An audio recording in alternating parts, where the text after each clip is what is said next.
ہم میں سے کسی کی بینائی چلی گئی، علاج کرا کرا کے تھک گئے، وہی حکیم جس نے بادشاہ کی سلطنت کی قیمت 2 ٹکے لگائی تھی نا، جس کو ہم نے بعد میں 2.25 کر دیا، وہ بھی زیادہ لگا دی تھی نا، وہی حکیم سے ہمارا رابطہ ہوا۔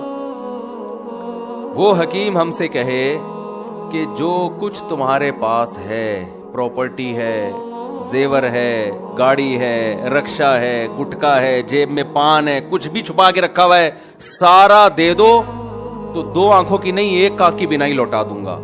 بتاؤ راضی ہوگے کہ نہیں ہوگے؟ آپ بولو گے فٹ پاتھ پہ سو لوں گا، بھیک مانگ کے گزارا کر لوں گا، بینائی چاہیے۔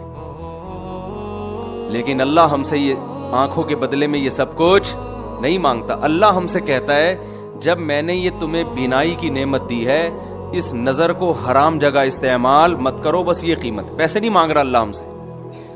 اللہ کیا کہہ رہے، اس کی قیمت کیا ہے؟ اس آنکھ سے اپنی ماں کو دیکھو، اس آنکھ سے اپنی خالہ کو دیکھو، اس آنکھ سے اپنی پھپھی کو دیکھو، اس آنکھ سے اپنی بھتیجی کو دیکھو، اس آنکھ سے اپنی بھانجی کو دیکھو، اس آنکھ سے اپنی بہو کو دیکھو، اس آنکھ سے اپنی بیوی کو دیکھو، اس آنکھ سے اپنی بہن کو دیکھو، اس کے علاوہ جتنے رشتے ہیں ان کی طرف تمہیں آنکھ سے نظر اٹھانے کی اجازت نہیں ہے۔ پابندی، سستا ہے، یہ بہت سستا ہے۔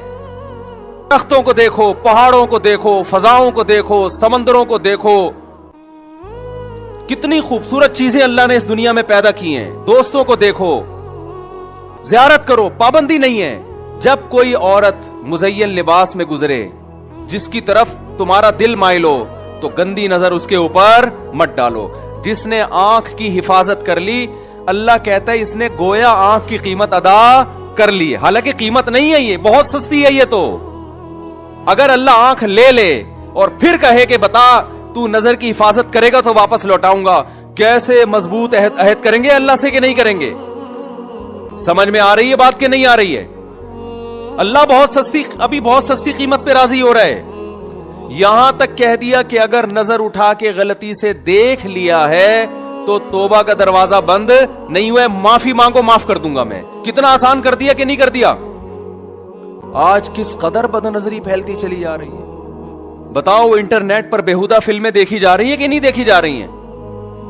اللہ نے ایک راستہ رکھا تھا آپ کے لیے، شادی کا راستہ، اس کے علاوہ عورت کے پاس جانے کا کوئی راستہ آپ کے پاس نہیں ہے، اور قرآن دھمکیاں دے رہا ہے، فَمَنِ ابْتَغَىٰ وَرَاءَ ذَلِكَ، جو شادی کیے بغیر کسی عورت کی طرف جائے گا، فَأُولَٰئِكَ هُمُ الْعَادُونَ، اللہ اعلان کر رہا ہے یہ لوگ میری حدود کو توڑنے والے ہیں، یہ میری آنکھ کا شکر ادا نہیں کر رہے۔ سَيُجْزَوْنَ بِمَا كَانُوا يَقْتَرِفُونَ، عن قریب انتقام لوں گا، انتقام کا ایک دن آنے والا ہے۔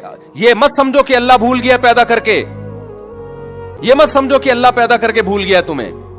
ہم یہ سمجھتے ہیں کہ اللہ کھلا رہا ہے، پلا رہا ہے، ہم کھا رہے ہیں اور ہم پی رہے ہیں، کوئی پوچھنے والا نہیں ہے، ہم اس خوش فہمی میں مبتلا ہیں۔ تو اللہ نے ایک سچ ہمیں بتایا کہ جتنی نعمتیں تمہیں دی گئی ہیں ان نعمتوں کا کل تم سے قیامت کے دن حساب ہوگا۔ تو میں یہ عرض کر رہا تھا، دیکھو بھائی، اللہ نے ایک سچ کہا ہے کہ موت کے بعد زندگی ہے، یہ سچ کڑوا نہیں ہے، لیکن ایک اور سچ اللہ نے بتایا کہ موت کے بعد زندگی جب ہوگی تو وہ عیاشی والی نہیں ہے، اس میں تمہیں اعمال کا حساب و کتاب دینا پڑے گا، آنکھ کا حساب۔ یعلم خائنۃ الاعین، اللہ فرماتے ہیں میں آنکھوں کی خیانت کو جانتا ہوں۔ کمپیوٹر پہ جو فحش فلمیں دیکھ رہا ہے، بتاؤ اس کی آنکھ خیانت کر رہی ہے کہ نہیں کر رہی ہے؟